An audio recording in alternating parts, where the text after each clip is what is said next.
Ladies and gentlemen, welcome to Skybomb. I'm your host, Jay Lugo. I'm joined here by my dear friend, Marco Muñoz. We served together in the United States Air Force, and he was an F16 Crew Chief. And he's going to tell you a little bit of what that entails. Well, hello everyone. Jay, thanks for having me, and I'd like to say hello to all your viewers. Well, first I'd like to explain a little bit the difference between being a crew chief for fighter jets, which is what I did, and heavies. The crew chief for the fighter jets, it's a little bit more of a jack of all trades, while the crew chief for heavies, it's more like a maintenance manager. If there's an issue with let's say the landing gear, he calls the hydraulic folks and they come take care of the landing gear for him. With the fighter jets, if there's an issue with the landing gear, you have to fix it yourself. You don't call anybody else. So as you get a little bit more in-depth knowledge of all the different systems in the aircraft, experience that is actually useful for after you leave the military, if you decide to join the civilian operation. I also, while I was in the military, I had a chance to get my A&P license. So I'm also an FAA A&P certified mechanic, and I've had the opportunity to use that a little bit now that I'm out of the military. I've been active as an A&P mechanic, working mostly with general aviation and things like that.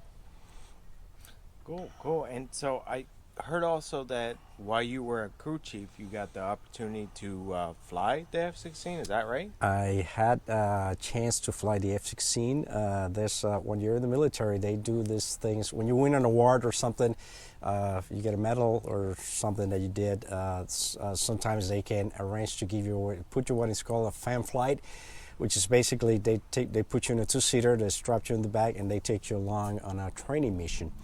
I had a chance to do that twice. The second time I did it, I was in the process of working towards acquiring my private license, and the pilot who flew me knew me very well. He knew I was going through that process, and he gave me a chance to fly the aircraft after we were done the mission.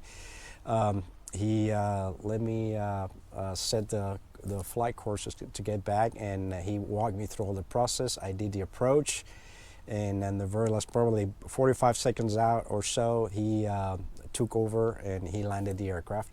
And it was one of the coolest experiences in my life, I have to say. It's like driving a Ferrari.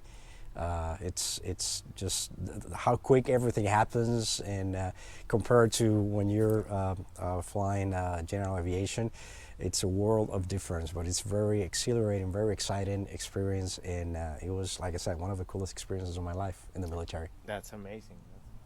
So having flown the F-16, do you think you'll continue with your private certificate?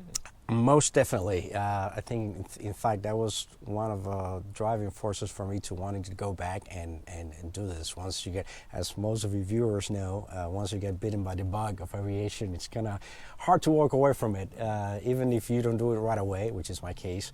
But I'm definitely very much interested in going back, finishing my private, and then continue on. Definitely getting my instruments ratings as well, and who knows, maybe even instructor someday. That would be cool to do. That'd be awesome. We'd love to see you go through that process. Well, Marco, thank you so much for your time, for sharing that experience with everybody here. Thank you so much for the hospitality, and it has been Jay Lugo with Marco Muñoz here in California, signing out.